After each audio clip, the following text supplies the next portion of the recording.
Oke, ya. Jadi ini nih, pernah dengar nggak kalian impress pan sama fluctuating? Fluctuating method ya. Ini yang selalu berubah.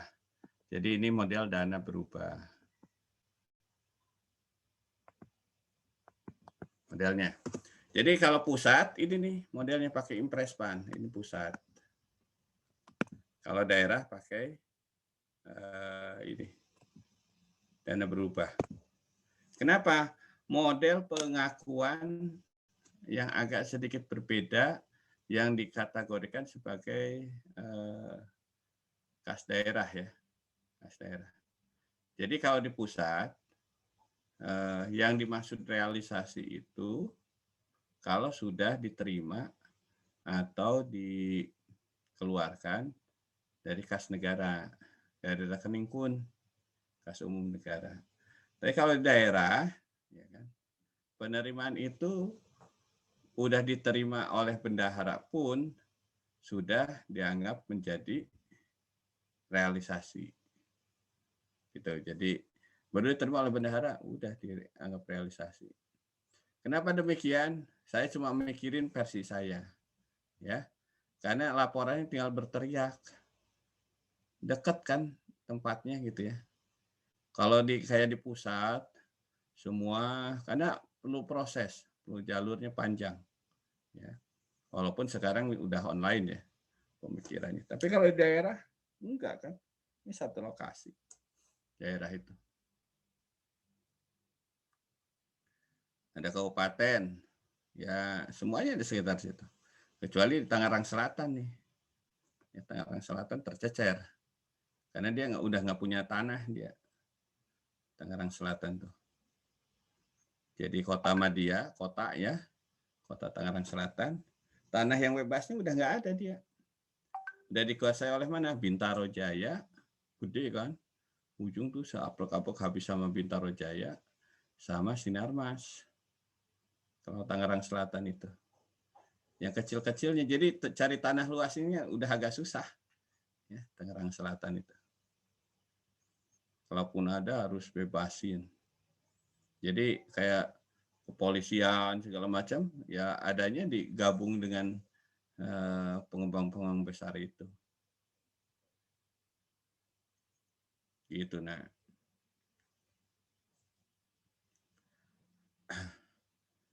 Jadi kalau impress pan, nah impress pan itu duitnya itu seakan-akan nggak berubah gitu aja sih sebenarnya. Karena nggak ada pencatatan yang berjurnal terhadap setiap pengeluaran yang dilakukan oleh bendahara.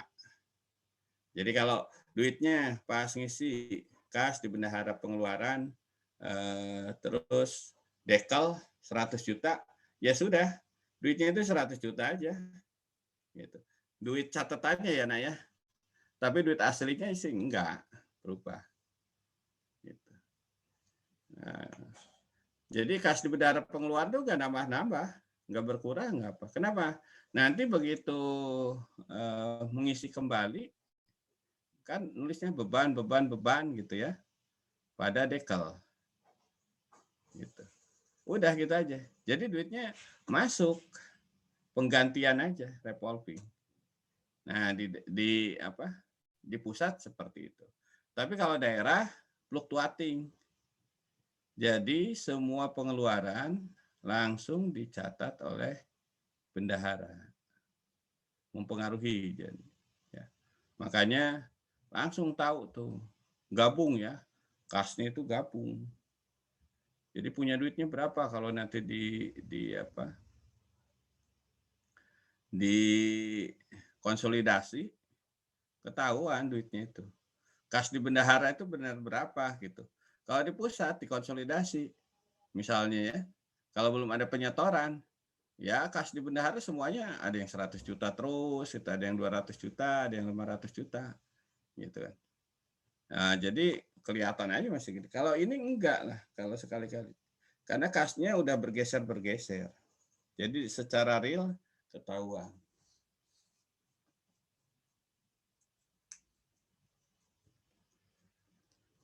Gitu ya. Terus ini pada saat setor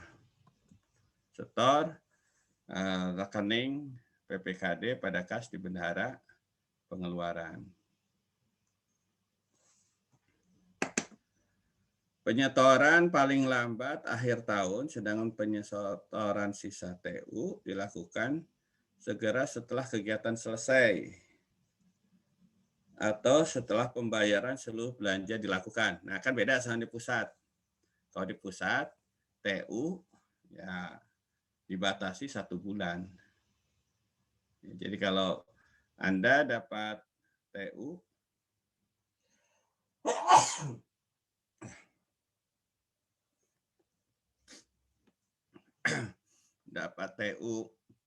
tanggal 29, ya 29 Mei harus balikin.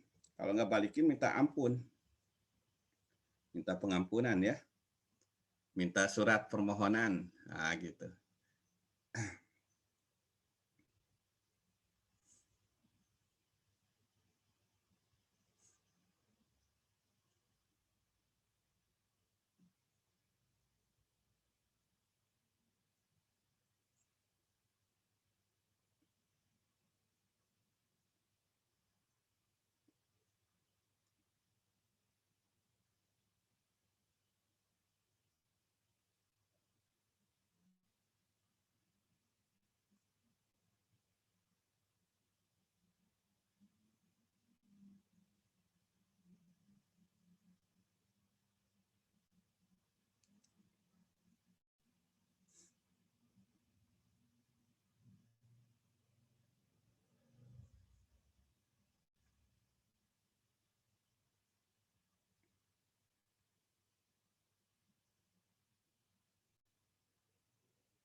Jadi ini ya, ada perbedaan model. Perbedaan model ya sedikit. Jadi antara pusat sama model daerah. Tapi ya berbenah juga ya. Sekarang daerah lagi mengembangkan sistem informasi pemerintah daerah. Jadi semua akuntansinya mau disamakan pakai aplikasi yang sama. Sekarang itu beda-beda loh. Tiap daerah itu beda-beda. Ada yang pakai Simda, ada yang pakai aplikasi tersendiri gitu kan. Macam-macam. Ada aplikasi yang produk STAN juga. Dulu STAN bikinin aplikasi buat di daerah tertentu, ada juga yang dipakai sampai sekarang ya.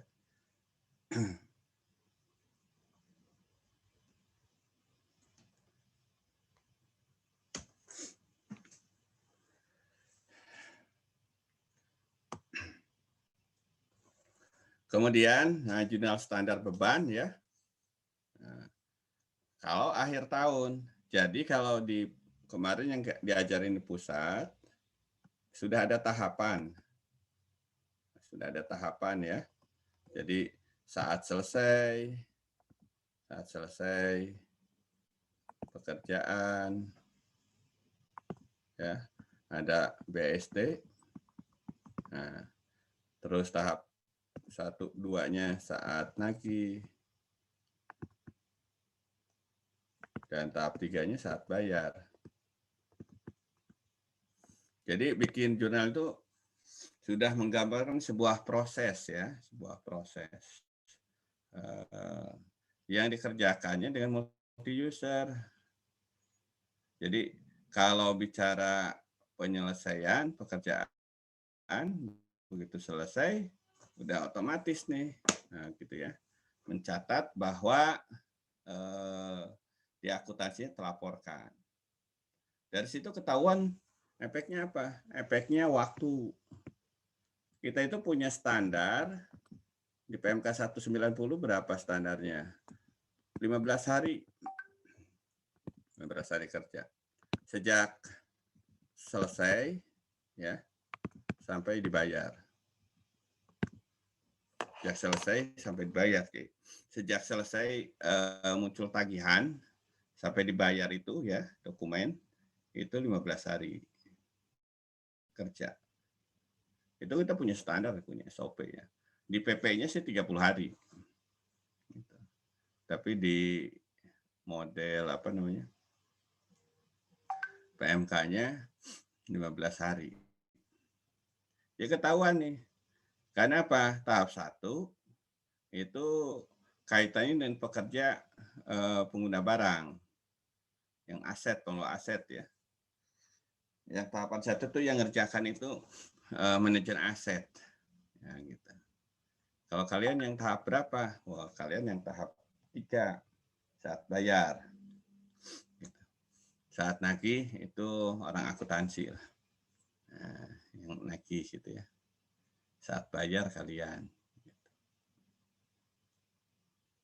Gitu nah. Nah, kalau di daerah enggak. Masih gabung pada saat bayar. Jadi masih gabung, makanya sudah kayak tadi aja. Kayak modelnya normal kayak seperti ini ya. Terus akhir tahun, nah akhir tahun ada penyesuaian.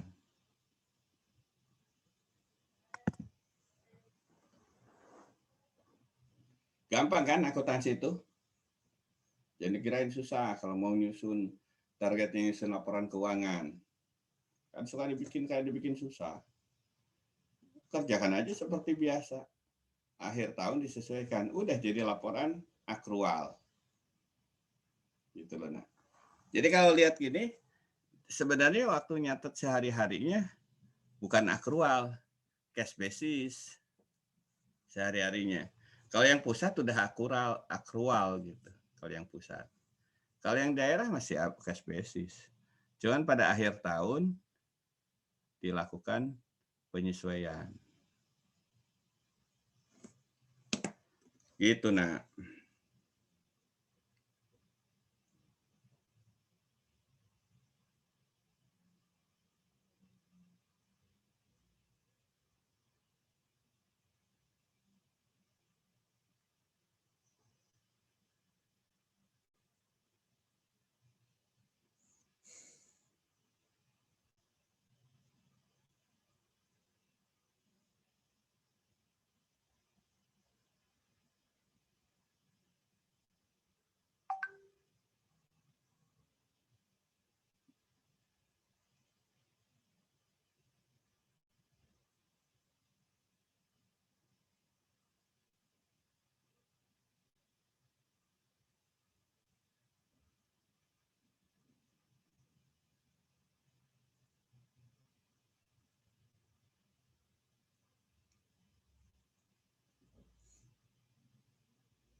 Nih, tot.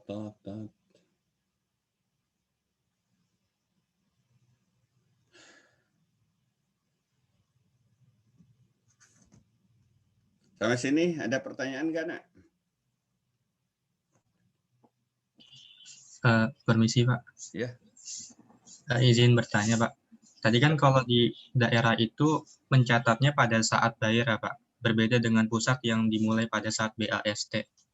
Ya. Berarti itu melanggar atau tidak sesuai dengan konsep PSAP dong, Pak. Kayak misalkan aset itu kan diakui pada saat potensinya itu diterima. Atau pada saat barang atau aset tersebut diterima, Pak. Ya. Kalau pada saat bayar kan itu sebelumnya sudah diterima sebenarnya. Berarti kalau gitu tidak sesuai dengan konsep PSAP sendiri dong, Pak? Oh, PSAP. Ya bisa disesuaikan aja. Kan ada sistem ini ya, Nak. Sistem pengelolaan barang. Jadi diartikannya tidak melanggar itu, nah ini diartikan tidak melanggar. Yang diminta kan mengakui, udah diakui sih di sistem barangnya. Gitu, Nak. Jadi waktu di sistem barangnya kan udah diakui. Cuman belum dicatat aja. Jadi kan prinsip akuntansi itu kan ada pengakuan. Nah, terus apa lagi? pengukuran, dan penyajian. penyajian atau pengungkapan. Nah, model pengakuan itu apakah harus selalu pengertian jurnal itu dicatat seperti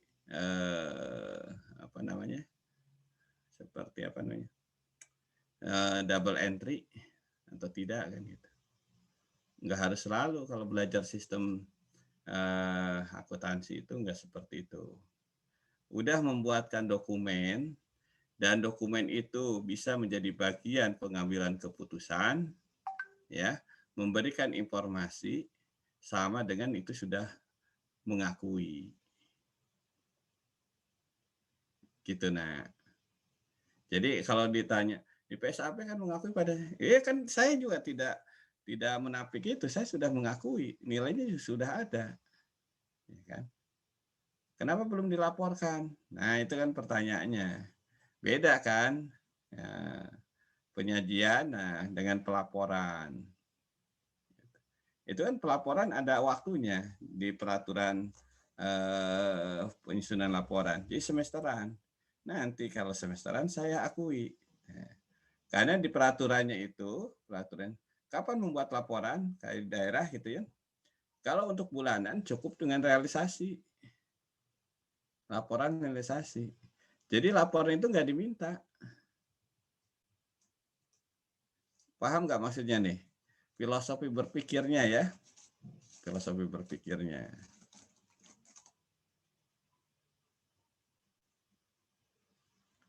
Jadi kadang-kadang harus melihat hubungan dengan yang lain ya.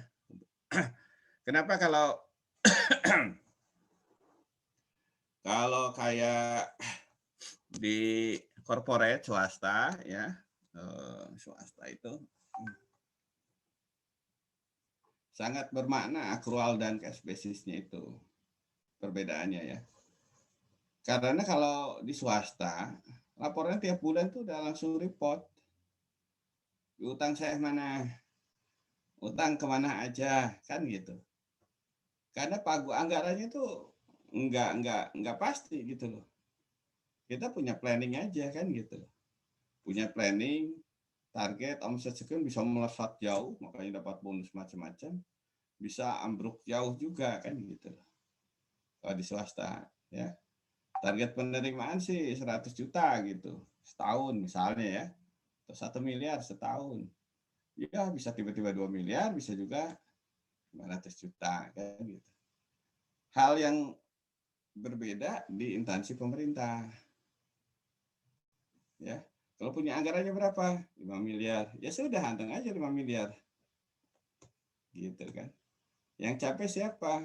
Yang capek kalau di pusat Kementerian Keuangan. Kalau penerimanya tidak mencapai target, dia pusing cari pinjaman. Kan gitu. Yang mau pakai mah anteng aja kan gitu. Ya. Nah, yang kalau di corporate, informasi itu sangat dominan, penting sekali. Mana yang keputusan yang harus diambil, yang berubah, yang menghasilkan duit dan yang tidak menghasilkan duit gitu. Kalau pemerintah kan enggak. Setan, coba pikirin. Kalau jumlah masihnya sedikit apa anggarannya langsung turun drastis? Kan enggak. Kalau di swasta, misal perguruan tinggi swasta nih, langsung PHK tuh guru-gurunya itu, dosen-dosennya. Kan gitu ya. Begitu kebijakannya, oh ini mahasiswanya turun jauh nih. Gitu kan. Langsung di itu. Efeknya itu langsung. Dosen-dosennya nggak dikasih ngajar segala macam. Sudah. Kalau di setan, nggak ada penerimaan mahasiswa, tenang aja dosennya itu. Gitu ya. Paling dipindahin. Nah gitu contohnya ya. Nah, karena apa? Nggak bisa langsung serta-merta karena ini kebijakan langsung di PHK. Kecuali kalau punya masalah ya PHK. Gitu. Makanya pegawai negeri jadi makin nerima sedikit nanti. Terusnya apa? Pakai P3K. P3 itu apa? Pegawai dengan P3K. Pegawai pemerintah dengan perjanjian kerja ya, Pak. Dengan perjanjian kerja ya.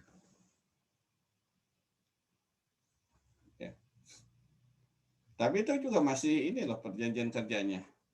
Masih punya waktu 5 tahun gitu ya. Tenang we dalam 5 tahun teh. Gitu ya. Alisa puasa nggak Alisa? Puasa, Kak. Kok kelihatannya lemes banget kan? Serius ya? Serius. Aduh. Gitu Raja ya, yang lainnya Raja kan? Iya, Pak. Jadi sebenarnya sudah diakui ya, Pak, sama sistem barangnya, Pak.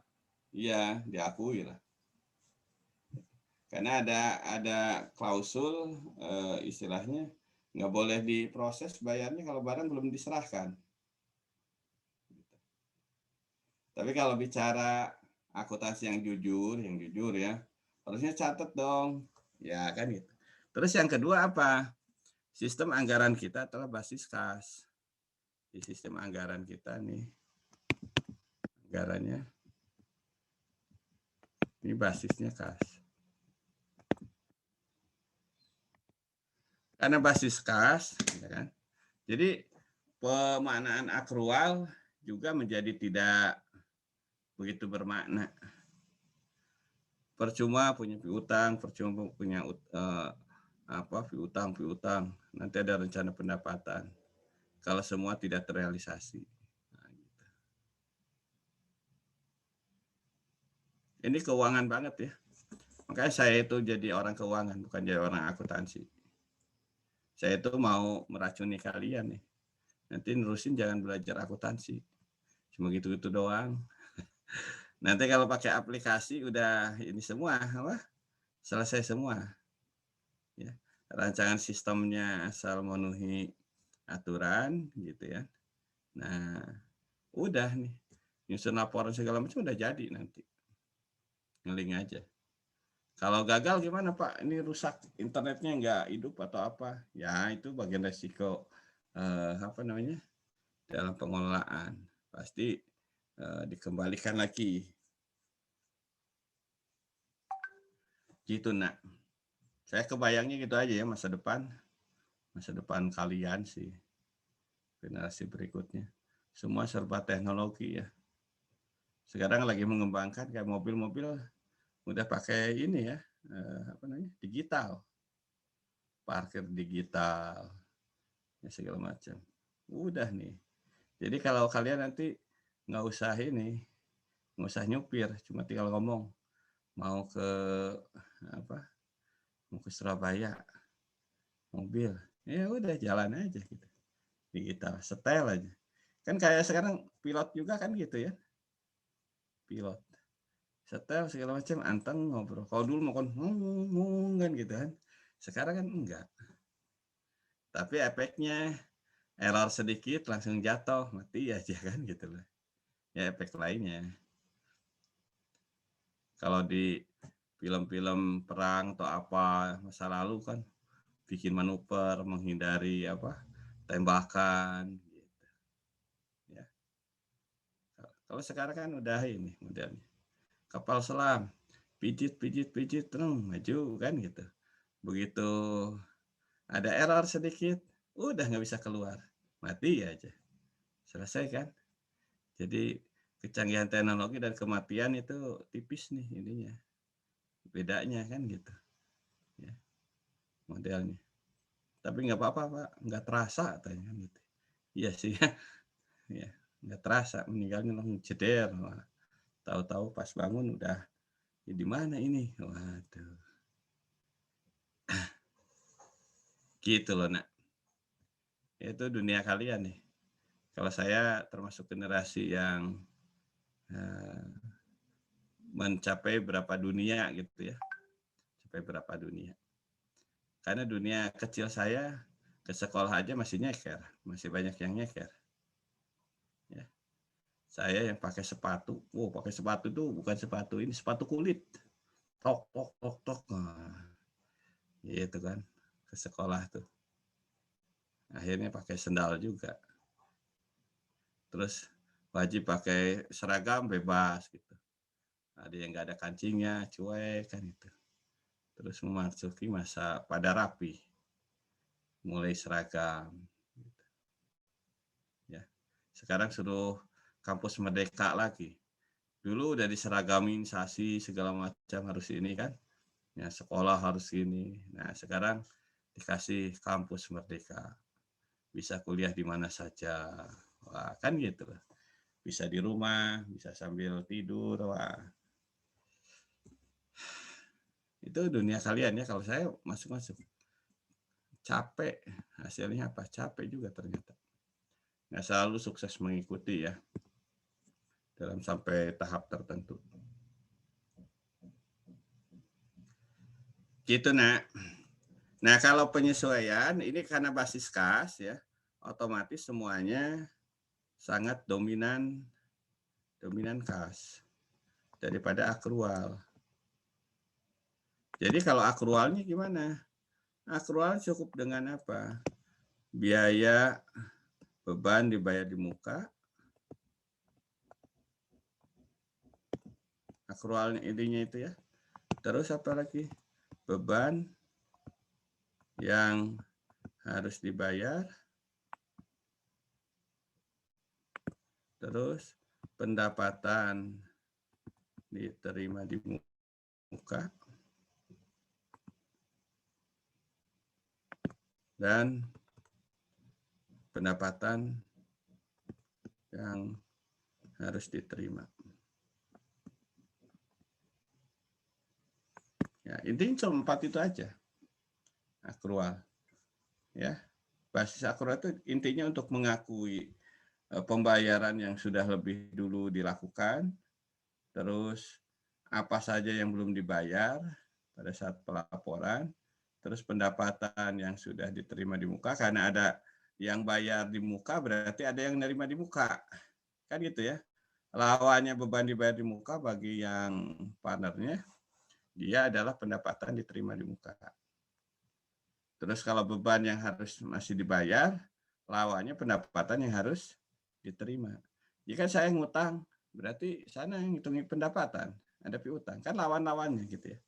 Jadi utang, ya, utang ini PS, piutang kan gitu. Beban, lawannya pendapatan. Yang satu beban, yang satu pendapatan.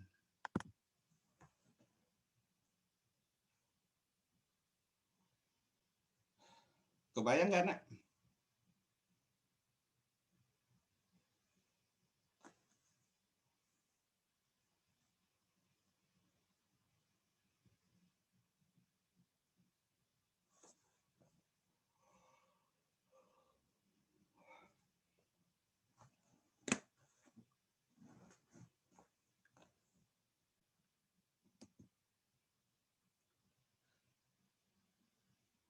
Pada sedih ini wajah-wajahnya ya.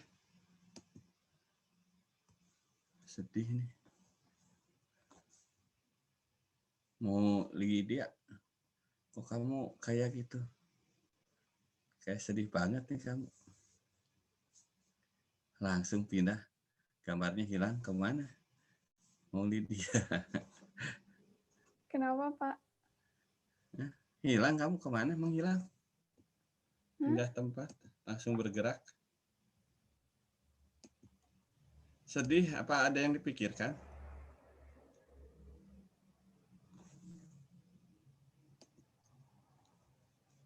Mana mau Lydia? Kenapa, Pak? Kamu kenapa sedih kayak gitu? Enggak sedih. Enggak sedih? Masa sih? Tadi kayak bayang-bayang. Yang jelas saya nggak yakin kamu mikirin ini. Mikirin apa? Biasa yang bikin penyesuaian basis akrual nih. Nggak mikirin sesuatu? Enggak. Enggak. Ini wajah-wajahnya wajah sedih ini nih. Biasa aja sih, Pak. Tenang aja kan kamu udah di rumah. Kalau kuliah di sini di Jurang Mangu kan mikirin tiket, mikirin apa, mau pulang. Kan sekarang nggak mikirin apa-apa. Itu seni yang hilang ya, Yana ya. Perjuangan. satu apa? Satu pembelajaran yang hilang. Gimana mudik sukses, gitu ya. Ada yang melobi dosennya supaya kuliah dimajukan lebih awal, macam-macam. Ada yang emosi nongkrongin tiket pas buka jamnya itu jam 1 jam 12.00 nongkrong, hunting tiket segala macam ya. Dulu ada yang marah sama saya dulu itu, ada yang marah ya. Ada yang marah, yang KTTA, saya sebagai penilai, ya, KTTA, penilai KTTA. Ya gitu, dia dengan enaknya pergi aja dia, pulang ke Surabaya. Terus titip sama temannya, tolong ya ambilin nilai saya di dosen segala macam. Terus minta tolong nanti kalau ini perbaiki. Sekalian tuh, enak banget itu. Ya. Itu pembelajaran sih modelnya. Jadi kreativitas dikembangkan. Gimana tetap saya mau pulang gitu ya. Ini tapi ada pekerjaan. Wah, titip temen lah atau apa gitu. Ternyata saya nggak mau. Ya, nggak mau titip-titipan. Ya, gitu kan. Kenapa sih Pak nggak mau titip-titipan? Ya pertanyaan saya, kenapa kamu pulang? Kan belum saatnya, gitu kan. Nah, belum saatnya. Jadi masih minggu-minggu ini. Loh kan Pak, saya kalau nggak pulang butuh waktu dengan keluarga setelah lulus, kan kita mau pergi jauh. Wah, ya susah ketemu lagi. Tapi kan dari setelah lulus sampai ke penempatan kan masih lama atas saya. Gitu kan. Wah. Intinya kalau saya dulu jangan menggampangkan sesuatu. Segala sesuatu itu perhitungkan dengan segala konsekuensinya. Kalau nggak kayak gitu gimana caranya? Ya pengalaman saya juga sama nih. Kalau udah kerja nanti misal kalian ya siapa tadi Yul Fahri di Palangkaraya ditempatkan di di Jawa, maunya kan di Jawa. Nah, ditempatkanlah di Magelang. Atau mana yang nggak ada pesawat ya? Yang nggak ada pesawat, Purwokerto nggak ada pesawat gitu. Dia kan hitung-hitungan ya. Wah, dia harus hitung pesawat dari Jakarta atau dari Jogja dengan jadwal kereta atau jadwal mobil serta jadwal kerjaan. Ternyata dapat tiket pesawatnya jam 5 sore. Berarti harus berangkat naik kereta yang pagi. Kalau yang pagi kan kelamaan nunggunya. Tapi kalau yang siang telat. Nah, kan gitu. Kan dihitung semua. Akhirnya minta tolong sama temennya. Tolong ya, kerjakan semua, absenin juga sekalian. Nah, gitu kan. Tapi nggak lapor sama pimpinan. Tiba-tiba hilang aja. Nah, itu yang saya nggak mau. Ya, nggak mau ngasih pendidikan yang seperti itu. Jadi berat atau tidak berat, kalian ngomong ke pimpinan kalian. Kondisinya seperti ini atau apa? Urusan diizinkan atau enggak, ya urusan lain. Gitu. Jadi kalau beda lah kalau minta izin sama keputusan diizinkan atau enggak gitu. Kalau minta izin berarti kan siap-siap siap untuk tidak disetujui. Tapi kalau memberitahukan mau disetujui atau enggak, ya itu urusan lain. Gitu. Ini contoh gitu. Saya cuma mau ngajarin gitu aja sih. Kalau ke orang-orang itu. Ke mahasiswa terutama, karena kenapa saya ngajarin itu? Karena saya itu males punya anak buah yang sembunyi-sembunyi. Ya, kalau saya dulu jadi atasan gitu ya. Ya saya ngomong aja, kamu apa? Gitu saya. Pak, saya sambil kuliah gitu. Ya saya harus paham. Kamu sambil kuliah. Perjanjiannya baru boleh aktif di luar jam kerja. Itu perjanjiannya. Tapi saya harus memaklumi. Mungkin dia mau ujian, mau apa ya. Kalau dia ngomong, Pak saya mau ujian nanti, oh langsung saya tuh bilang, kamu nggak usah ngerjakan ini, tolong temannya bantu, ya gitu. Dia disuruh belajar sama saya. Saya nggak mau misalnya keputusan saya menjadi penghambat kemajuan dia. Gitu. Nah, tapi kan dia ngomong, kalau nggak ngomong, ya kan gitu. Dia berani berpendapat. Gitu. Urusan hasil belakangan. Gitu nah. Jadi jangan ini ya. Oh banyak ngatur gitu. Enggak juga sih. Ini demi apa namanya? Pendidikan secara tidak langsung, bagaimana Anda berhadapan di sebuah institusi, ya, karena sekolahnya sekolah kedinasan. Beda nih kalau, makanya sekarang terakhir saya malas ngajar di swasta. Di UI pun, saya dulu malas karena anak-anaknya ya lebih bebas gitu, bukan anak yang apa namanya, bebas suka-suka aja kan, pakaian suka-suka gitu. Jadi senang juga sih pakaian suka-suka. Tapi kalau terlalu suka-suka, ya ada batasnya juga gitu. Gitu loh, Nak.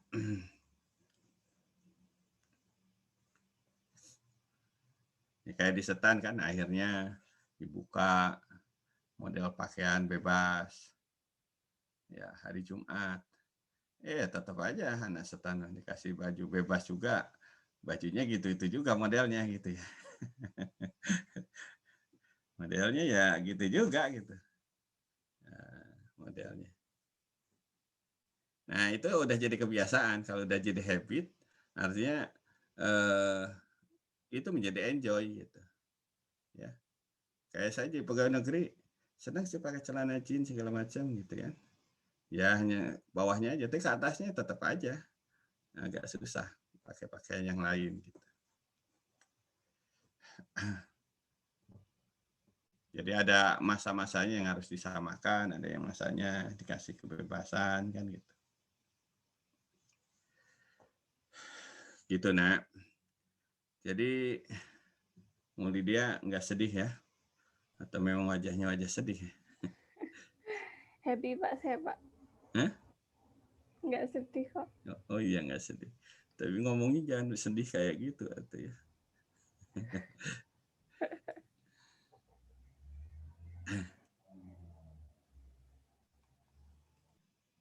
Oke, jadi ini pas penyesuaian harus diingat-ingat ya.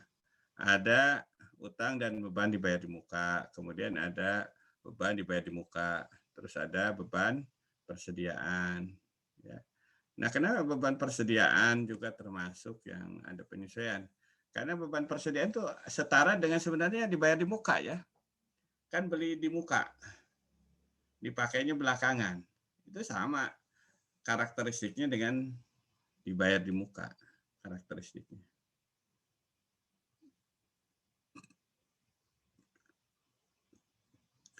Cuman sekarang di bagian akun standarnya udah langsung disebut ada persediaan, ada beban persediaan. Kalau dulu enggak sih.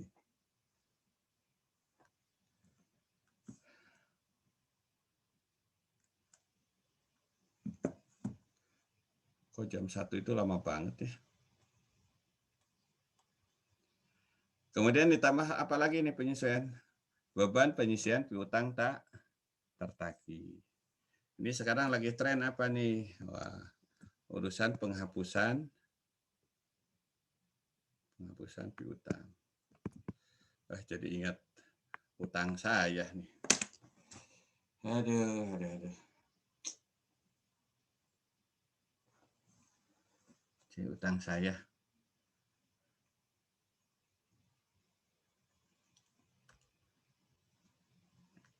Saya itu senang dengan anak-anak, ya, anak-anak didikan saya lah, anak kayak kalian kan anak didikan saya nyebutnya ya. Karena kalian pas diterima itu, kalian 2018 kan diterima ya? Iya Pak. Ya, 2018 diterima itu benar-benar produk saya milih gitu, benar-benar gitu ya. Karena saya panitianya kan, panitia penerima ujian sering masuk sama Pak Acun segala macam. Milih model, terus Kalian masih rajin disuruh apel. Wah, benar-benar nih kalian tuh. Ya, suka tidak suka apel kan gitu ya. Apel gitu. Benar-benar nih. Ada sesuatu yang membuat rasa apa? Rasa bareng-bareng seangkatan yang membosankan. Nah, kan gitu ya. Jadi ada perasaan itu.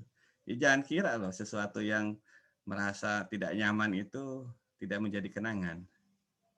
Itu bagian pembelajaran loh. Dan itu bisa menyamakan persepsi. Oh, sama semua. Apel itu membosankan, kan gitu lah. Ya. Yang dibikin membosankan. Apa sih? Karena berapa orang itu nanyain ke saya, Pak, sebenarnya ngapain sih kita apel? Cuma gitu doang, nggak ada sesuatu. Sekarang kan udah ada grup, tinggal ngomong aja di situ. Wah, kan gitu. Lain loh. Dari situ saya tahu yang kebiasaannya bangunnya telat dan yang suka bermasalah malamnya itu. Gitu. Tahu juga keikhlasan masing-masing. Kan diuji. Benar nggak komitmen, siap ditempatkan di mana saja. Kan gitu. Ya, itu ketahuan itu. Di model. Terus ketahuan juga kalau nanti kerja karakternya. Makanya harus dididik. Ketika kerja, kita atasan bisa aja beda pendapat. Gitu loh. Ya, itu bisa modelnya macam-macam. Coba kayak saya nih di Setan sekarang ya. Direkturnya nggak ada dari bulan apa. Gitu kan. Sampai sekarang nggak ada. Ya harus menerima gonta-ganti pimpinan. Yang satu gini dulu Pak Iqbal Islami, gitu. Sekarang Pak Bambang Juli, ya. Kalau Pak Bambang Juli, misalnya, saya harus membiasakan kalau Pak Iqbal dulu itu dosen saya, gitu. Ketika dia ngambek atau apa gitu, nyaman aja karena dia dosen saya, gitu ya. Maaf ya, biasa beda pendapat, tapi ya saya harus menghargai dia dosen saya. Kalau Pak Bambang Juli, ya teman main saya kan gitu loh. Dia walaupun bukan dari Setan, ya, yang membawa dia masuk ke Setan dulu saya juga gitu loh. Saya dalam artian begitu nanya dulu siapa yang mau ditarik nih ke Setan gitu. Kalau yang ini, ada Pak Bambang Juli. Kenapa ada Pak Bambang Juli? Karena dulu saya menolak gitu, menolak mau menjadi orang struktural gitu. Bawa lama Pak Bambang di Setan, ya udah lama, pindah ke keuangan lama lagi gitu. Jadi bareng-bareng sering berhubungan ya, walaupun stylenya beda sama saya. Kalau Pak Bambang stylenya itu hati-hati, dia prudensialnya tinggi dalam mengelola keuangan. Dia lebih mengutamakan kepatuhan daripada bikin terobosan, ya. Kalau saya agak cenderung ini suka bermanuver cenderungnya. Jadi kalau tidak dilarang berarti boleh gitu loh. Ya. Jadi kan ada dua kubu nih. Kalau tidak dilarang ya lebih baik kita nggak usah.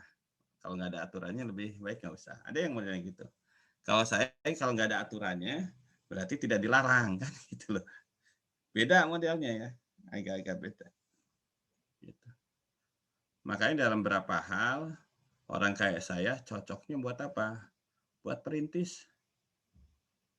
Cocoknya itu. Model-model kayak saya ya. Cocoknya perintis. Jadi makanya tes pertama kali 2018 dengan menggunakan CAT kan gitu. Komputerisasi kan. Pertama kali tuh. Ya, kalian korbannya ya. Bisa yang terutama yang ujian di awal-awal. Ya, yang di awal-awal. Delay berapa jam tuh kan. Wah, seru juga tuh. Ya. Saya tuh ditunjuk. Padahal sebelum-sebelumnya anteng aja saya itu. Ditunjuk jadi penanggung jawab. Wah. Gitu nah. Karena saya suka sering bikin model-model itulah terobosan gitu. High risk kadang-kadang saya suka di beberapa hal suka berani high risk ya. Tapi model yang kayak saya dalam kondisi tenang orangnya nggak enjoy gitu. Jadi makanya bikin apa aja. Kalau lihat mahasiswa anteng semua, kayaknya nggak seru nih. Harus bikin kehebohan kan gitu ya. Makanya suruh anak kebendaraan jangan kalah sama bea cukai. Biasanya yang ribut mulu bea cukai. Bikin anak kebendaraan yang bikin ribut kan gitu. Waktu sekarang nggak ribut lagi, nggak ada tuh. Dulu yang bikin ada apa namanya? Barisan apa tuh yang dulu barisan supporter ya. Barisan supporter segala macam.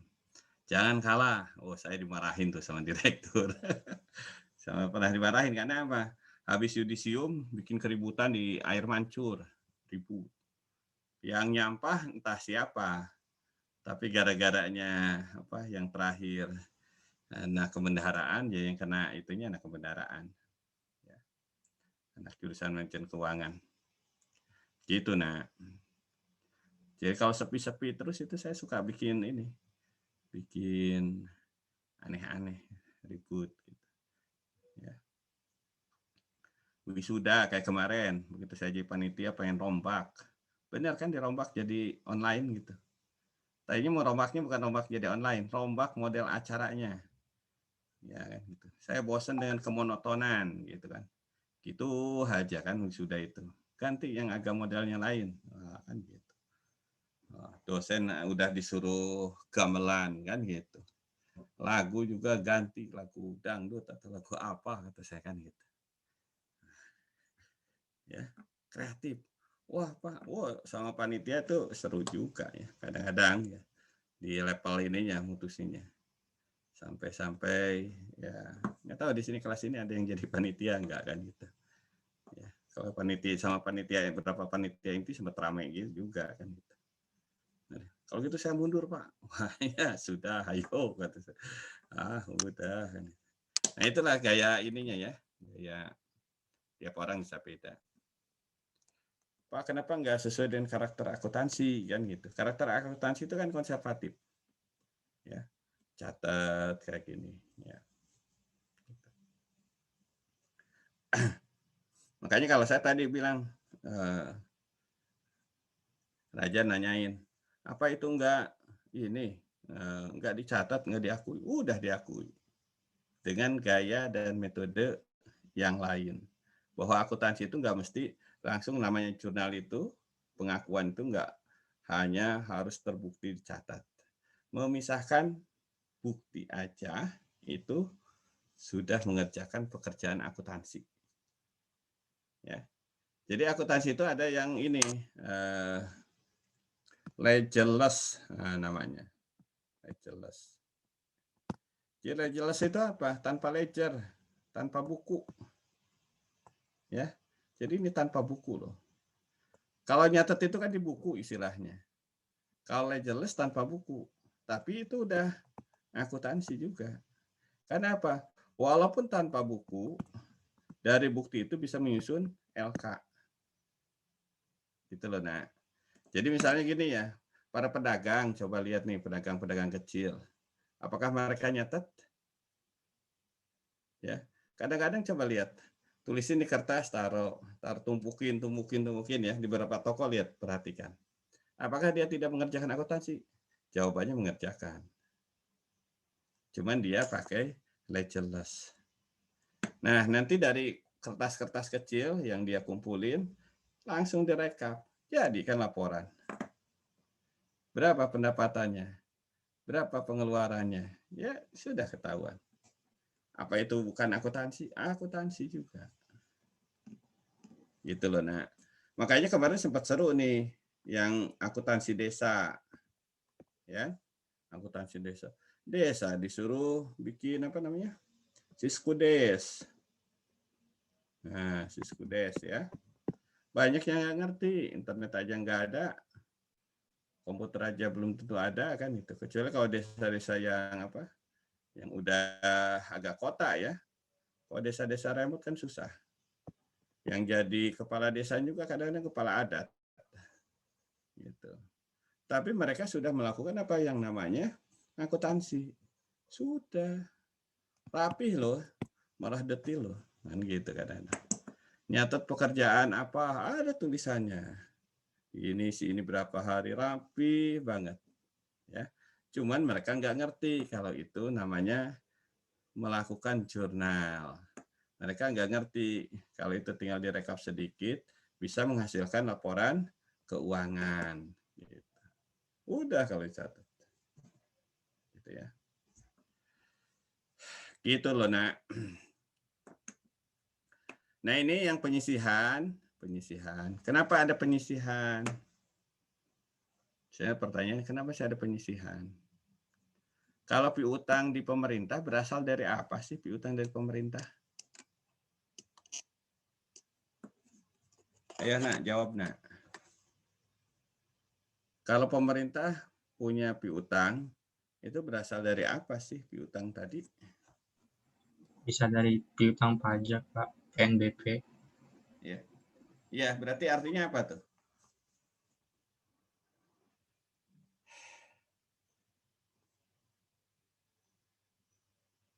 Artinya apa artinya? Pendapatan yang harus diterima, Pak. Iya. Kenapa ada piutang di instansi pemerintah? Udah muncul hak pemerintah untuk menagih. Muncul hak pemerintah menagih, apakah langsung jadi piutang? Kan piutang itu kalau udah ada barang atau jasa diserahkan.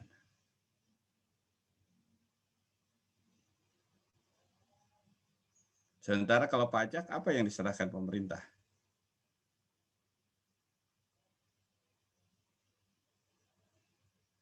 Orang pajak juga self-assessment kok.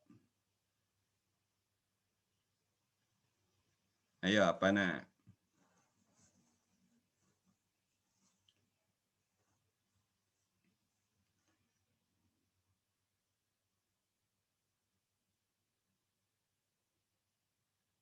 Ini kalian diajak ini ya, filosofis akunting. Ini harus ngerti ini kalian. Karena kalau yang dibutuhkan ke depan justru filosofinya, bukan keterampilan apa? Nulisnya. Keterampilan nulisnya ada di aplikasi. Kalau nggak hafal ini nama segala macam ya, ya asal kalian yang ngerti itu kayak tadi, pakai Epsal, lawannya transaksi ini kan gitu. Kalau pusing nggak hafal-hafal suruh aja, otomatis kalau akun sekian, kode sekian dibuat gitu kan, nanti lawannya Epsal kan boleh di itu langsung otomatis gitu kan, bisa aja kan.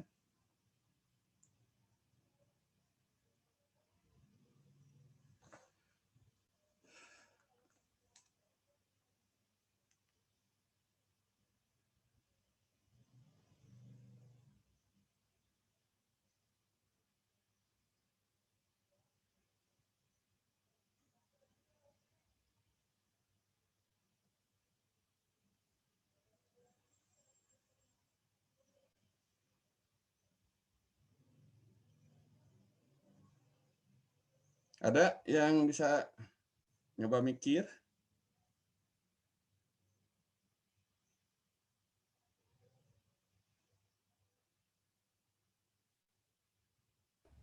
Izin menjawab, Pak. Ya, silakan. Kalau pajak itu kan dasar mengakui pajak sebagai piutang itu bukan karena pelayanannya udah selesai diberikan, Pak, tapi karena peraturan perundang-undangan, karena ada surat ketetapan pajak itu, Pak. Kenapa ada surat penetapan pajak? Untuk apa ya? Dasar pemerintah untuk ini menagih pajaknya, Pak. Kenapa ditagih? Karena ada peraturan tentang pajak atas penghasilan, kemudian atas pajak pertambahan nilai gitu, Pak. Iya. Pajak pertambahan nilai, kenapa jadi piutang? Kan tinggal itu bayar, begitu bayar langsung suruh setor.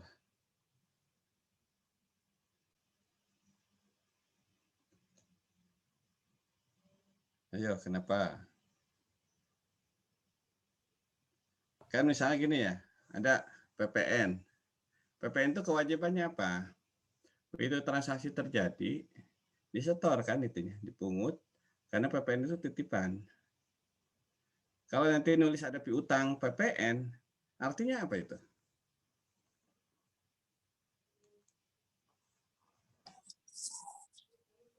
Beda waktu saat dipungut dan disetor, Pak. Beda waktu saat dipungut dan disetor. Jadi piutang. Ya berarti itu udah piutangnya udah terlunasi dong. Kalau cuma beda waktu.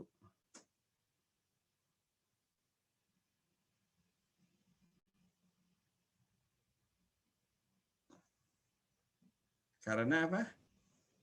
Coba yang kalau di pemerintah. mungut sama yang bukan ini Pak, pihak pemerintahnya, tapi pihak ketiga. Ya. Misalnya pajak Ya restoran. kalaupun itu bukan apa? Bukan pihak yang sama, itu dengan otomatis nggak akan memunculkan piutang.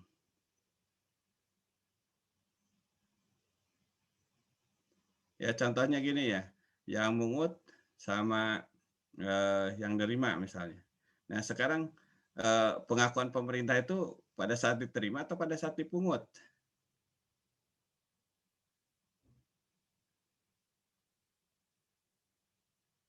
Ayo, pada saat diterima atau pada saat dipungut? Orang saya juga nggak tahu itu transaksinya kapan, di mana, ya kan? Apa pemerintah tahu nih transaksi ini 1, 2, 3? Kan enggak. Berarti pemerintah kepentingannya pada saat apa? Diterima penyetorannya. Kan gitu ya. Tiba-tiba ada piutang.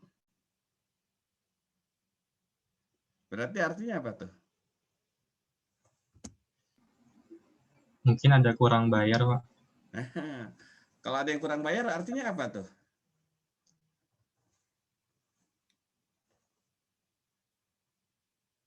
Jadi piutang. Buat Iya, jadi piutang. Artinya kalau ada kurang bayar jadi piutang. Tandanya kenapa terjadi kurang bayar?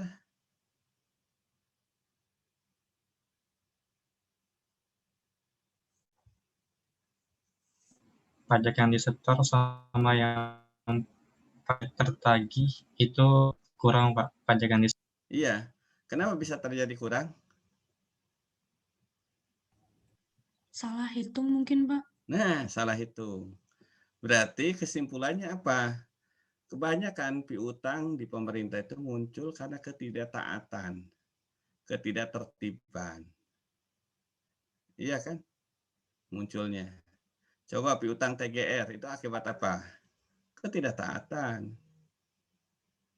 Piutang pajak pakai SKP penetapan. Akibat apa? Akibat diperiksa. Bayarnya kekecilan atau belum bayar. Langsung dikeluarkan SKP. Surat ketetapan pajak. Berarti kan nggak taat tuh.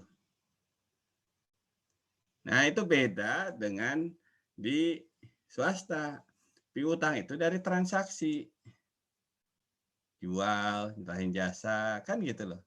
Di pemerintah yang namanya piutang itu kebanyakan ya, kebanyakan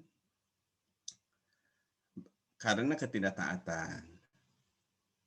Ada sih piutang kayak pajak bumi bangunan, kan itu ditetapkan lebih duluan ya. Tapi itu debatable sih sebenarnya. Debatable karena ada tenggang waktu. Misalnya mengeluarkan ketetapan pajak bumi bangunan sekarang nih bulan April. Tapi selamat-lambatnya dibayar bulan Agustus. Kan gitu ya. Selamat-lambatnya paling telat dibayar bulan Agustus. Mulai muncul piutangnya kapan? Bulan Agustus atau sekarang? Kan gitu kan. Karena dikasih kesempatan kan gitu. Kasih kesempatan jangka waktu 5 bulan untuk melunasinya. Gitu ya nak ya. Oke lah kalau dianggapnya sekarang, ya dianggapnya sekarang nih udah diakui piutang aja semuanya. Ya, makanya ada pengecualian yang kayak gitu. Bukan dari yang tidak taat. Tapi itu kan hanya masalah metode nyatetnya. Ya.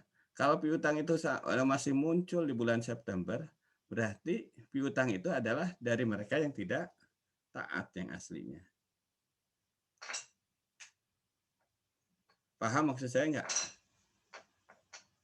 Jadi ada perbedaan model. Makanya ketika bicara penyisihan piutang, nah ceritanya ya, ada bawaan penyisihan piutang. Ada kaitannya dengan penghapusan piutang. Rata-rata kalau piutang di pemerintah, ini yang macet. Ya, rata-ratanya. Yang bermasalah. Kan piutang itu ada lancar. Terus apa lagi? Diragukan. Terus macet. Ya. Kalau udah masuk di laporan keuangan pemerintah, itu rata-rata yang macet. Coba aja, ya, yang bermasalah. Masukin. TGR, nah, berarti yang bermasalah. Pajak, piutangnya berarti yang bermasalah. Yang nggak mau bayar ketahuan, kan gitu loh. Nggak ada bukti. Saya mau nerangin apa sih? Mau menerangi yang namanya penyisihan piutang tak tertagih. Kan kalau akrual, ya, sebelum diputuskan macet beneran mau dihapuskan, disisihkan dulu biar bebannya merata. Ya, ada pengurangan beban. Jadi tidak kaget pada saat nanti dihapuskan. Tidak langsung serta-merta membuat angkanya langsung gede. Ceritanya gitu. Makanya dibuat penyisihan piutang tak tertagih. Cuman saya sampaikan di pemerintahan, kalau udah muncul piutang, itu banyaknya susah tertagih. Karena dari yang bermasalah asal muasalnya, bukan dari transaksi piutang normal biasa.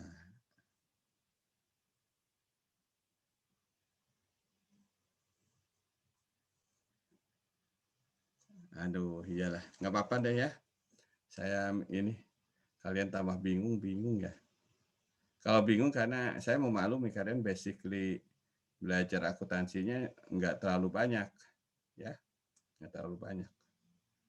Kalian lebih ke operator. Kalau diajak yang mikir kayak gini, ya filosofis, ya Pak pusing udah aja yang penting saya hafalin beban penyisihan piutang pada penyisihan piutang tak tertagih. Lebih cepat itulah, ya gitu. Tapi harusnya gini, kenapa muncul ini? Nah itu kalian harus paham. Ya. Saya agak curiga ya, yang di manajemen aset itu diajarin nggak sih ya? Piutang lelang, piutang yang kayak gitu kan. Sekarang bikin ketentuan misalnya yang 8 juta diatasi sendiri, jangan diserahkan ke Badan Pengurusan Piutang Negara kan gitu. Ya. Coba lihat, begitu ditanya piutangnya berapa? Ada 300 triliun dan 200 triliunnya dari BLBI.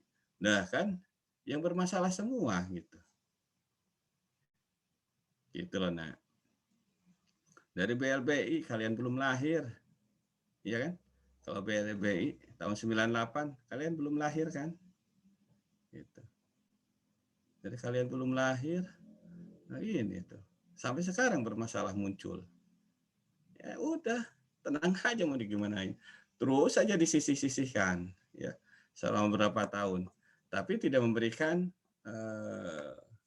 pemanfaatan secara report bagaimana menyelesaikan piutang tadi.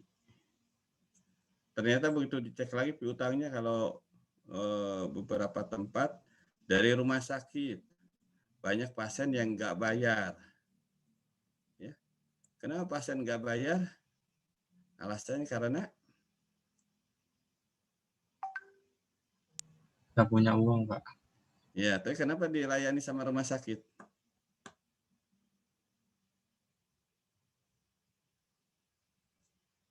Mungkin kode Untuk etik pelayanan, rumah Pak. sakitnya, Pak. Apa? Untuk pelayanannya. Untuk layanannya. Terus untuk apa lagi? Iya. Karena setiap orang punya hak, Pak, untuk dilayani. Nah, semua orang punya hak untuk, ya hak dasar loh kesehatan itu. Untuk hidup itu hak dasar loh. Dalam hak ajasi manusia ya. Beragama, terus apa? Kesehatan. Makanya kan banyak yang protes kalau ada rumah sakit minta jaminan pembayaran dulu kan. Ya gitu kan. Kalau swasta kan sebelum dilayani saya disuruh ke kasir dulu. Naruh deposit. Ya, deposit. Makanya kalau lagi gitu saya sangat bermakna punya kartu kredit. Nggak punya duit, open kartu aja. Open kartu ya. Udah jadi. Sambil deg-degan dan berdoa. Ya. Jadi saya tuh ini loh nak, jangan dikira ya, stres juga hidup. Ya stres sih enggak sih ya, stres menikmati aja. Tapi jangan dikira saya banyak duitnya, tampilannya aja. Ya. Nah, kalau anak saya sakit segala macam, loh, pening juga kepala. Pernah itu anak saya sakit masuk harus operasi misalnya, ya gitu kan. Nah masalahnya kenapa Pak nggak pakai BPJS aja, kan, gitu ya. Loh kalau yang namanya sakit, nak tiba-tiba harus segera kan yang terdekat rumah sakitnya atau apanya, yang terdekat, yang paling mungkin dibawa. Atau kayak dulu saya waktu saya sakit, ya pas sakit di kampus, rumah sakit terdekat mana? Ya. Premier, Pak. Premier ya, itu yang paling dekat kalau yang mau ini. Saya dibawa ke situ, ya, dibawa ke situ, ditangani segala macam. Nggak berlaku kan BPJS-nya, gitu kan. Ini contoh ya, contoh modelnya gitu. Kan nggak tahu yang membawa saya sakit itu penyakitnya apa. Taunya tiba-tiba biayanya mahal. Kan stres juga saya, nggak punya duit kan itu. Ya. Saya lagi di jalan tuh dulu pernah lagi jalan ke Bogor, habis makan durian, tiba-tiba sakit, pening ya. Makan durian promo, ada durian promo di Bogor. Nah, murah waktu itu. Berapa ya? 100.000 itu lagi pasar. Ya. Tapi ke rumah sakitnya habis 25 juta. Ya, gara-gara ini, gara-gara makan durian. Makanya sekarang sejak sakit itu saya sampai sekarang belum makan durian lagi. Ya. Karena takut tuh. Beli duriannya 100.000, masuk ke rumah sakit 25 juta. Untung kan ya? Gitu loh, nak. Nah, ini mau balik ke sini gitu loh. Dalam berapa hal, kalau di pemerintahan itu yang namanya piutang rata-rata muncul itu sudah bermasalah. Gitu ya. Jadi buat apa penyisihan ini? Nah, penyisihan ya yang kayak gitu dibuatkan untuk apa? Mempercantik pelaporan aja. Kalau mana pengambilan keputusan nggak beda dengan di swasta. Gitu. Kalau di swasta kan profit. Nah sekarang pertanyaan saya nih, kalau laporan keuangan satu SKPD defisit, ya defisit terus, karena bisa aja satu SKPD atau satu ya SKPD lah yang ini ya SKPD defisit terus karena nggak ada pendapatan, dia bukan unit profit center, tapi apa namanya? Dia hanya cost center. Berarti kan defisit terus. Benar nggak defisit terus? Apakah gara-gara defisit terus-terus dilikuidasi?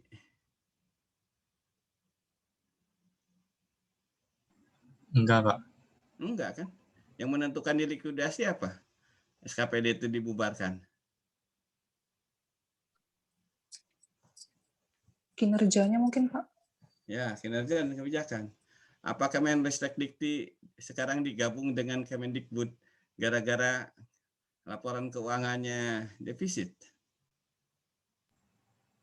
Tidak, Pak. Enggak kan gitu. Nah itu yang bedanya di pemerintahan sama di swasta. Kalau swasta dilikuidasi gara-gara apa? Rugi terus, bubarin, likuidasi. Kalau di pemerintah kan enggak. Makanya banyak orang yang mempertanyakan, kenapa kita harus pakai akrual? Orang nggak dipakai kok manfaatnya itu. Itu loh ceritanya. Nah itu yang mau saya sampaikan. Gitu ya. Kenapa sih harus disisihkan? Orang tetap nanti harus dihapuskan juga kok, berapapun juga. Nah gitu ya. Kenapa harus ada piutang pajak? Orang dalam penghitungannya nggak dihitung kok. Maksudnya gini, penerimaan pajak tahun 2020, itu apakah semuanya berasal dari pendapatan tahun 2020? Transaksi 2020? Enggak kan? Sekarang pajak tahun 2021, masuk APBN tahun 2021 dari pajak. Ya. Apakah dari transaksi 2021? Enggak. Kenapa? Karena ada SPT tahun 2020. Ada pembayaran 2020, tapi tidak diakui sebagai pendapatan 2020. Diakuinya pendapatan sekarang. Terus sistem akuntansinya ngikutin enggak? Oh itu yang ngisi SPT sekarang nih, kita laporkan ke tahun 2020. Enggak juga gitu loh. Kan gitu ya. Ya udah, ini kan udah berarti kalau yang 2021 ini ngisi SPT terus diterima 2021, ya sudah jadi pendapatan 21. Itu namanya kan cash basis dipakai. Dan dipakai juga dalam pelaporan. Selamat clear ya nak ya. Selamat clear nih. Nah, ini accounting challenge. Bicara di akuntansi pemerintah. Ya, termasuk yang di daerah. Makanya negara yang menerapkan akuntansi akrual itu hanya beberapa negara. Yang lainnya tidak menetapkan, tidak membuat akuntansi akrual. Ya. Jadi kayak gini aja udah cukup, Raja. Ya, cukup. Dengan model cash basis itu menyalahi PSAP. PSAP-nya aja tinggal dirubah, jangan akrual. PSAP-nya cash basis aja kan itu. Diakui pada saat diterima udah nggak ada masalah gitu loh. Maksudnya gitu loh. Ya. Filosofinya gitu. Nah, memang misalnya udah tahu seperti apa di pusat misalnya udah tahu ini telat bayar, ini apa namanya? Harus dikenai apa gitu. Udah tahu juga tenang aja. Kenapa telat bayar? Ya memang nggak ada duitnya, mau diapain kan gitu. Kalau pemerintah lagi ngurangin anggaran gitu. Nah contohnya gitu ya contoh. Terus yang ini lagi yang harus disesuaikan lagi ada beban penyusutan. Ini juga sama beban penyusutan. Kenapa sih harus dibuat kan gitu ya? Filosofinya sama. Misalnya gini, kalau mobil itu udah habis masa penyusutannya, apakah otomatis mobil itu dihapuskan? Enggak, Pak. Enggak. Di pemerintahan anteng aja masih dipakai, kalau masih bisa jalan aja. Di akuntansinya udah habis tuh masa manfaatnya. Gitu. Kapan belinya? Ya kalau udah nanti penyusunan anggaran ada duit lebih bisa ya lobby dapat mobil. Jadi bukan berdasarkan informasi akuntansi. Gitu ya, Nak ya. Terus ada beban amortisasi aset tak berwujud dan akumulasi amortisasi aset tak berwujud. Nah, ini Nak yang paling penting lagi ini Nak yang harus lebih paham. Koreksi kesalahan yang berulang. Ya, koreksi. Jadi ada beberapa akuntansi itu salahnya itu bisa berulang ya. Seperti pelaksanaan pendapatan, ya pendapatan LRA pada estimasi perubahan sal, gitu ya. Nah, subsistem akuntansi keuangan misal pendapatan LO pada RK PPKD. Gitu. Kemudian, kenapa ini disebut berulang? Karena berkali-kali ini ketemu lagi estimasi perubahan sal, ketemu lagi estimasi perubahan sal. Jadi kalau salah sekali, bisa jadi terus-terusan berulang. Itu harus hati-hati, ya.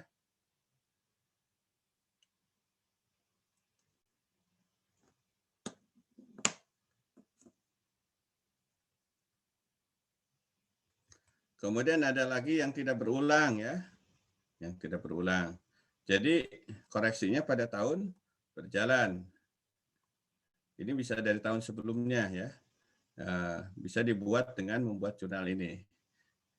Pendapatan NRA, estimasi perubahan SAL. Kemudian pendapatan LO pada RK PPKD. Kalau ada kesalahan-kesalahan berulang dari tahun sebelumnya. Kemudian ini yang tidak berulang, berarti pada tahun berjalan, pendapatan NRA perubahan, ini hampir sama aja nih. Model yang di pemerintahan itu. Jadi kalau ada kesalahan tidak berulang, ya, kalau dari tahun sebelumnya gimana? SKPD tidak perlu buat jurnal, ya, gitu. Jadi nggak perlu, kan larinya nanti ke ekuitas, misalnya ke tahun sebelumnya, ya. Jadi nanti yang ngoreksinya siapa? PPKD yang ngoreksinya. Kalau ada kesalahan tahun sebelumnya. Kemudian ada koreksi atas kesalahan terjadi pada tahun berjalan, ya.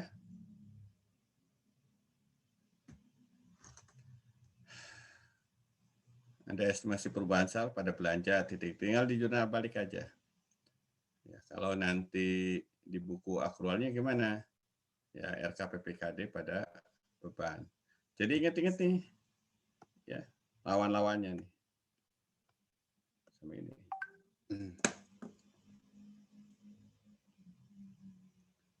Terus koreksi atas kesalahan yang berasal dari tahun sebelumnya, ya.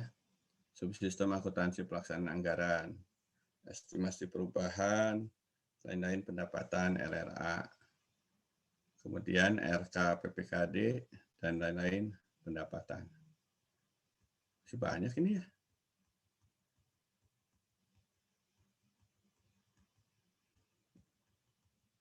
Keren sedikit.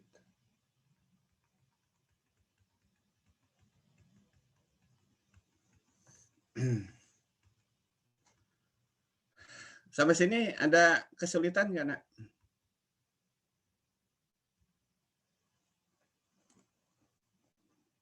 Ada kesulitan? Atau sulit semua? Blank sendiri? Nggak ngerti? Lihat dong Kinanti. Bahagia terus. Ngerti nggak ngerti itu nggak menampakkan wajah nggak ngerti atau apa. Datar aja. Kalau Mona kelihatan tuh. Kalau Mona kelihatan Mona.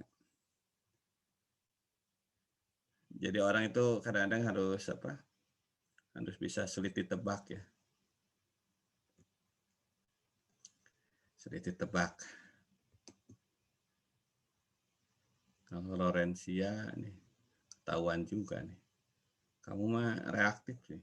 Susah dan senangnya gampang kelihatan.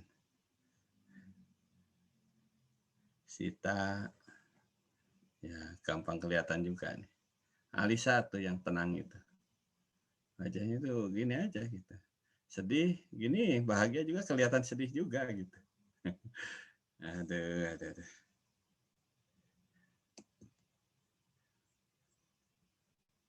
Kalau Padlan, wah lain nih Padlan. Bahagia selalu, senyum selalu. Padlan, ya. Oke, lanjut aja ya. Terlepas tidak mengerti atau apa gitu ya. Tetap harus dijalani. Harus dibaca ulang. Gitu. Pas sekarang aset tetap ya. Membeli atau membangun. Nah, tinggal jurnal belanja modal pada estimasi perubahan SAL. Nanti di neraca atau yang akrualnya aset tetap gedung bangunan misalnya pada RKPPKD atau kas di bendahara pengeluaran. Tergantung dibayar dari mana. Lebih mudah kan daripada yang kemarin akuntansi pemerintah pusat.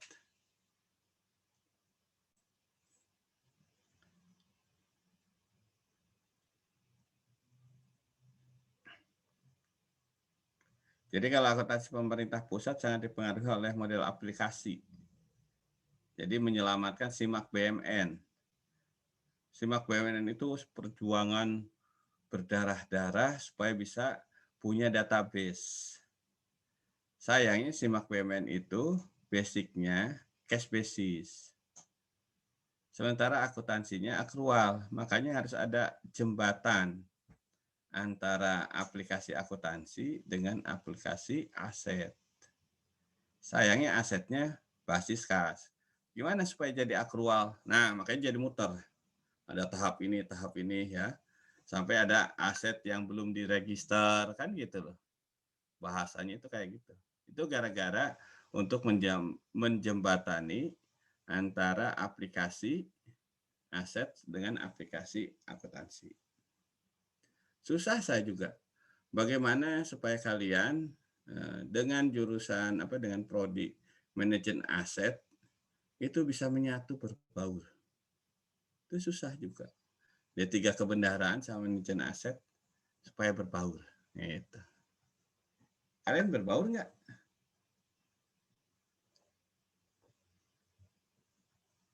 Ya. Kayak beda jurusan, saya lihat. Kenal sih, kayak beda jurusan. Gitu loh, nah. Pandangan saya sih. Kecuali siapa dulu itu. Ya, dia merasa bersatu. Karena ternyata menjalin cinta kasih. Ya. Yang cowoknya manajemen aset, yang ceweknya D3 kebendaharaan. Sayang sebelum lulus, angin membuat mereka berpisah kembali. Ya, saya suka ledekin. Ya. Dan itunya yang cowoknya suka saya gitu. Wah, suka saya sindir-sindir. Wah. Saya belain yang ininya ya. Karena saya dosen D3 kebendaharaan. Saya belain yang D3 kebendaharaan.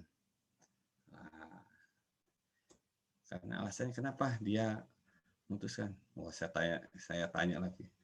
Kenapa dia punya yang baru? Waduh. Gitu nah.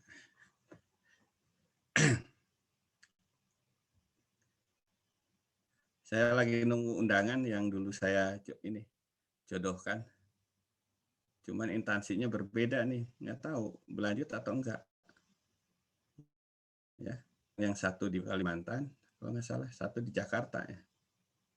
Apakah jarak menjadi pemisah atau kembali menyatukan? Wah, gitu ya.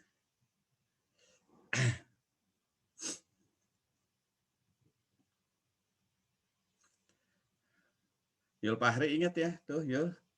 Banyak yang ini nih, beberapa mahasiswa saya yang terus menikah, banyaknya antara Kalimantan dan Jawa nih tempatnya. Apakah pertimbangannya kamu pengen ke Jawa itu gara-gara itu ya, Yul? Enggak sih, Pak. Ini kebetulan yang saya omong itu, yang berpasang-pasangan, ada yang udah nikah juga. Nah, ini satu di Balikpapan, satu di Bandung. Aduh, enak tuh. Ya. Terus ada yang satu lagi di Samarinda, satunya lagi di Surabaya. Dekat ya Samarinda sama Surabaya. Sama-sama di tepi pantai, itu tinggal berenang aja sana. Naik ikan hiu atau apa. Kan lurus ya kalau Surabaya ke arah atas itu lurus. Kata saya bilang dekat loh. Tapi kalau Balikpapan sama Bandung agak susah. Lewat darat dulu. Gitu kan.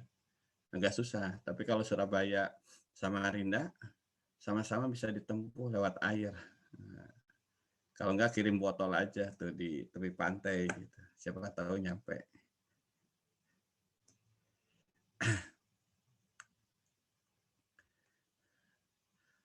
Oke, nah terus ini ya, apabila aset diperoleh dari hibah, tinggal tulis nama aset pada pendapatan hibah. Terus kalau menerima transfer aset ya dari Pemda yang sama, tinggal yang satu mengurangi ekuitas dan akumulasi penyusutan pada aset tetap. Nah, yang menerima aset tetap, akumulasi, terus naik ekuitasnya. Tinggal gitu tuh, gampang ya. Beda tuh kalau ngitung-ngitung yang di pusat tuh. Ribet. Yang daerah gampang. Ini udah setengah 1 Jar ya.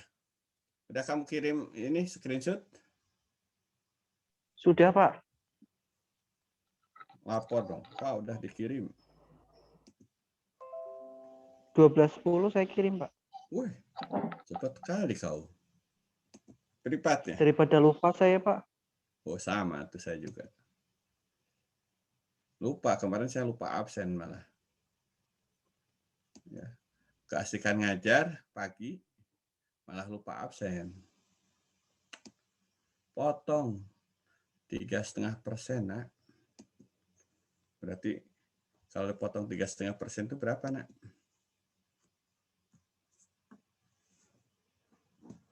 Ya. Dari 600 ribuan saya potong sampai 700 ribu. Sayang kan? Lumayan buat apa? Buat GoPay.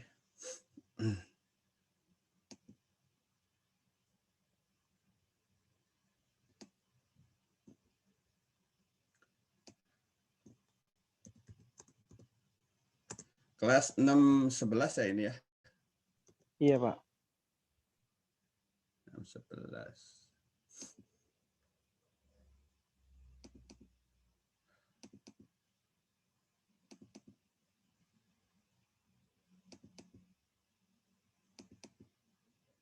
Bentar ya, saya beresin. Saya juga suka takut lupa.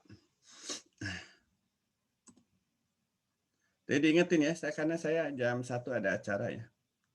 Jadi sebelum jam 1 saya udah harus close.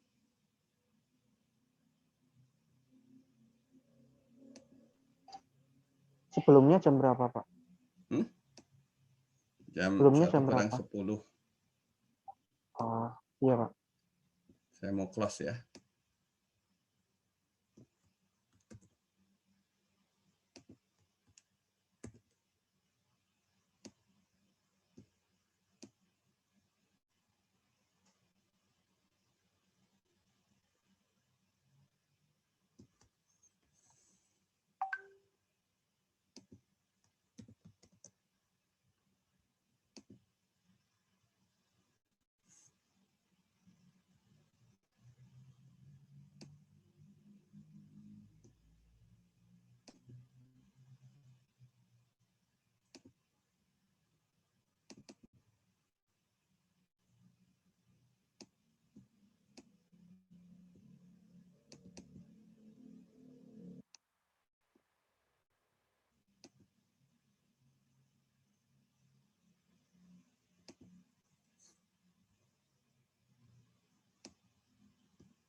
Oke, ya. Ini kalau ada pindah-pindahan, kemudian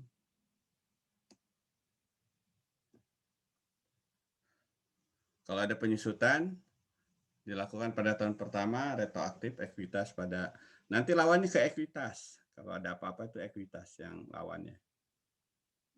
Kalau normal beban penyusutan pada akumulasi penyusutan.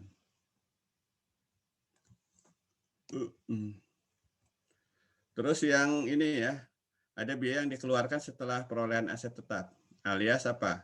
Biaya pemeliharaan. Nah, biaya pemeliharaan itu terbagi 2. Jadi maintenance, ya, biaya pemeliharaan. Kalau di penganggaran itu kan bisa masuk ke apa namanya? Ke belanja barang atau belanja modal. Kalau pemeliharaan itu. Nah, kalau belanja barang istilahnya non kapitalisasi ya. Kalau yang belanja modal itu yang kapitalisasi. Jadi kalau mobil rusak, ya, mobil rusak, rusaknya overhaul atau gimana gitu ya. Nah, kalau overhaul harus dianggarkan di belanja modal. Akuntansi juga sama, gitu kan.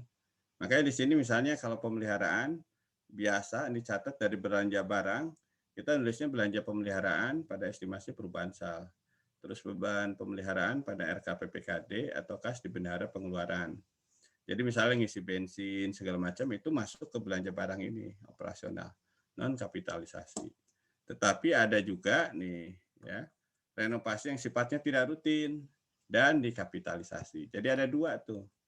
Biaya setelah pemeliharaan setelah perolehan tuh ya cost after acquisition. Nah gitu kan. Jadi ada maintenance biasa, maintenance reguler, nah, ada maintenance irregular. Jadi yang tidak biasa ya, tidak rutin.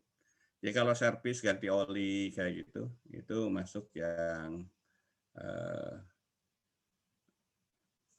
maintenance reguler. Kalau yang ganti mesin, gitu ya, banyak. Nah itu masuknya maintenance irregular. Rumah, bangunan kantor, atapnya ganti. Nah itu masuk yang irregular. Kalau bocor gentengnya 2, 3, ya itu reguler. Nah pelakuannya gitu. Jadi nanti kalau yang reguler ini masuknya ke belanja barang.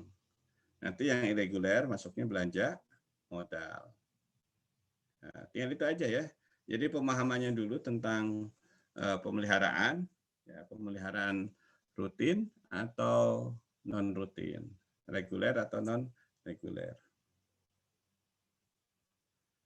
Terus nanti ada penghapusan aset ya, akumulasi penyusutan pada defisit ya, penghapusan aset.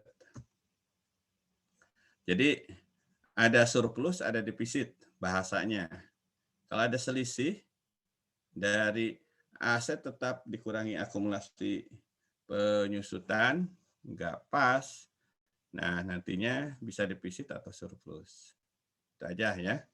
Akuntansi daerah itu lebih mudah. Kemudian nanti aset tetap dihapuskan dapat dijual. Ya, tinggal estimasi perubahan sal pada pendapatan lain-lain. Tapi di akuntansi akrualnya nanti nambah kas di bendahara penerimaan atau bendahara pengeluaran. Kenapa bisa garis miring? Ya kan? Karena ini sifatnya bukan yang reguler, belum tentu ada bendahara penerima. Bendahara penerimaan itu ada biasanya di SKPD yang rutin membuat ada penghasilan. Misal Dinas Perhubungan ada pemasukan kan rutin. Ada bendahara penerimaan. Dinas Pariwisata ada bendahara penerimaan gitu. Tapi kalau dinas lain yang tidak punya penghasilan tetap gitu ya, sekali-kali belum tentu ada bendahara penerimaan. Nah, dirangkap oleh bendahara pengeluaran. Terus ada akumulasi penyusutan, ada defisit penjual aset tetap, penjualan aset tetap. Nanti disetor hasil penjualan ke kas daerah ya.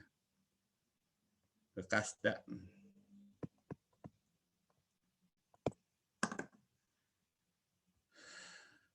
Aset lainnya ya. Misalnya aset tak berwujud, belanja modal pada estimasi perubahan sal, aset tak berwujud RKPPKD atau kas di bendahara pengeluaran.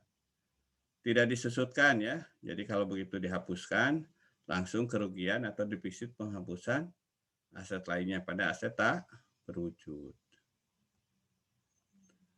Reklasifikasi aset tetap, sama nih, jadi kalau yang mau dihapuskan, dirubah nih statusnya dari aset tetap menjadi aset lainnya.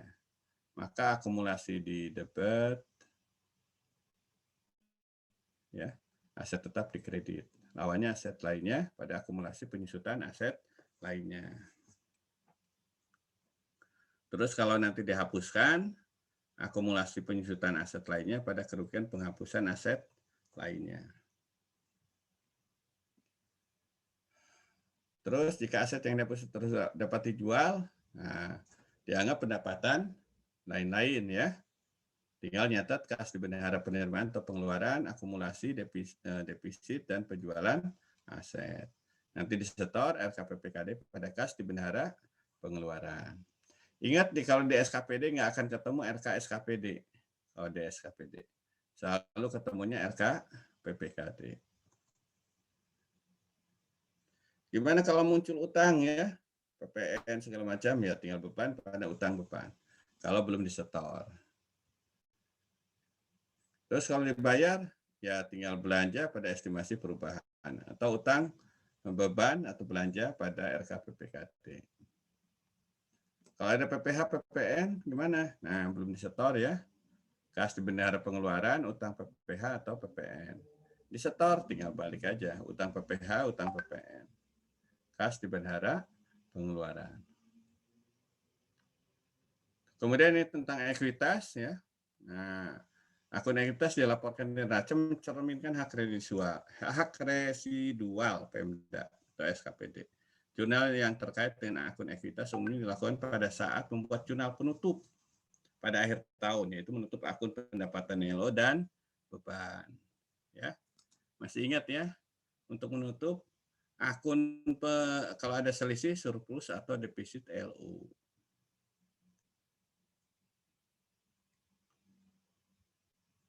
Makanya ini kemarin di Permendagri 77 malah bukan surplus atau defisit LO tapi silpa. Ya, silpa atau sikpa.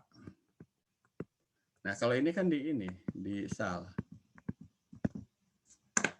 Di laporan realisasi kalau ini ya. Ada kesalahan kalau menurut saya ada yang salah tulis. SKPD pada umumnya laporkan defisit karena lebih bersifat cost center. Tinggal begitu aja. Nanti ditutup misalnya dengan akun ekuitas RKPPKD. Jadi nutupnya ke RKPPKD. Karena nanti satu kesatuan tuh. Sudah gitu nak. Ada soal ya nanti. Nggak tahu nih. Soal ini untuk minggu depan. Nanti saya share juga ada soal satu lagi. Untuk latihan memanaskan. Kayaknya nggak ada pertanyaan ya. Pas ya. 5 menit lagi. Udah 50 ya. Saya minta. Pak maaf, untuk kuis besok tuh pertemuan 5 aja apa sama gimana Pak? Apa? Mau sampai kuis, akhir? Enggak, 5 aja berarti ya Pak? Iya. Masanya kelas lain aja. Kelas lain kan ada yang ngubungin, saya ngubungin kelas lain Pak. Terus saya memberitahukan kalau besok kuis, katanya besok aja baru pertemuan 5 kok udah kuis gitu Pak. Oh iya, harusnya kan pertemuan 4. Oh, berarti materinya tetap TM 4 ya Pak? Iya, TM 4. Tambahin. Iya, sampai belanja. Yang aset-aset tadi nggak saya masukkan. Yang aset nggak. Yang aset, ekuitas, yang terakhir nggak saya masukkan. Siap Pak, siap. Makasih Pak. Ya. Oke. Baik ya nak ya, Japira, jangan sedih itu, saya udah mau menutup Japira. Gitu. Kelihatan kamu lelah.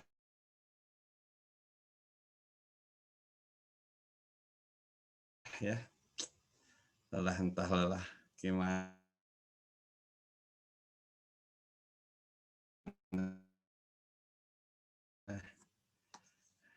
Saya kira kalau ada pertanyaan boleh diajukan di grup aja kali ya. Selamat siang semuanya, terima kasih. Assalamualaikum warahmatullahi wabarakatuh.